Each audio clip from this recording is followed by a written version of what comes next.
আসসালামু আলাইকুম রহমতুল্লাহ। তোমার প্রতিষ্ঠানের নাম, শিক্ষা প্রতিষ্ঠানের নাম? Shankarpur high school. আচ্ছা, তাহলে তোমরা আজকে আসছো startup science project and innovation idea showcasing 2026। তাহলে এখানে তোমাদের প্রজেক্টের নাম কি? Smart school rooftop agrotech startup. আচ্ছা আচ্ছা আচ্ছা, তাহলে এখান থেকে আমরা কি কি উপকারিতা পেতে পারি এবং এটা কিভাবে কাজ করে তুমি তোমার মতো করে বর্ণনা করো।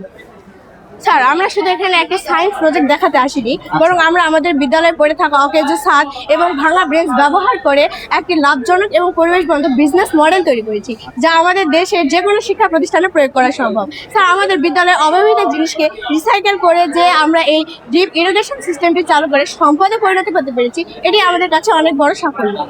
স্যার, শিক্ষার্থীদের আধুনিক কৃষিতে অন্যান্য ক্যারিয়ার করতে উদ্বুদ্ধ করার জন্য এটি একটি অসাধারণ শিক্ষণ পদ্ধতি, যার মাধ্যমে দেশের বিভিন্ন বেকার সমস্যা দূর করা সম্ভব হবে। স্যার, বাংলাদেশে একটি কৃষি প্রধান দেশ হওয়া সত্ত্বেও অনেক শিক্ষিত তরুণীরা আছে যারা আধুনিক কৃষিতে আসতে যাচ্ছে না। তার মূল কারণ কি জানেন? তার মূল কারণ হচ্ছে আধুনিক প্রযুক্তির অভাব। স্যার, অপরপক্ষে দেখুন, আমাদের দেশের শত শত বিদ্যালয়ে এই অকেজো ছাদ এবং ভাঙা ব্রেঞ্চগুলো পড়ে নষ্ট হয়ে যাচ্ছে। এর কারণে আমি এবং আমার টিম এই দুটি বড় জাতীয় সমস্যাকে নিয়ে একটি আধুনিক ব্যবসায়িক ও শিক্ষণ সুযোগে রূপান্তর করার চেষ্টা করছি। আমরা চাকরি দিব। আমাদের লক্ষ্য শুধু নিজেদের স্কুলে স্মার্ট বাগান তৈরি করা নয়, আমি এবং আমার টিম একটি সার্ভিস স্কুল হিসেবে কাজ করবে, যা উপজেলা পর্যায়ের অন্যান্য স্কুলের অকেজো ছাদকে এই প্রযুক্তি বাণিজ্যিক ফি এর বিনিময়ে সেট আপ করে দিব। আমরা স্কুল জীবন থেকে স্টার্টআপ ব্যবসার আইডিয়া ও বাজার ব্যবস্থাপনা শিখছি। স্যার, এবার দেখুন আমাদের উদ্ভাবনী প্রযুক্তির লাইভ ডেমো। টেবিলের উপর আপনারা যে মডেলটি দেখছেন, এখানে আমরা স্কুলের পরিত্যক্ত বেঞ্চের ডামি এবং তার উপর চারা গাছ বসিয়েছি।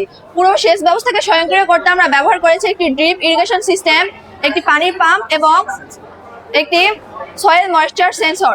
আচ্ছা, এটা কিভাবে কাজ করবে? এই টবের মাটিটা এখন শুকনো, তাই আমাদের স্মার্ট সেন্সরটি মাটির শুষ্কতা পরিমাপ করে পানির পাম্পটিকে অটোভাবে চালু করে দিয়েছে। সেন্সরটি যখন শুকনো জায়গায় নিচ্ছি পানি এবং সেন্সরটি যখন শুকনো জায়গায় নেওয়া হবে, তখনই আর সেন্সরটি মোটরটি বন্ধ হয়ে যাবে, অটোমেটিক বন্ধ হয়ে যাবে। এখানে আমরা বিজ্ঞান ব্যবহার করেছি, সায়েন্স ব্যবহার করেছি।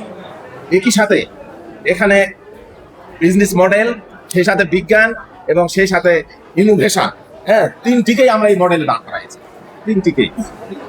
ধন্যবাদ। ধন্যবাদ।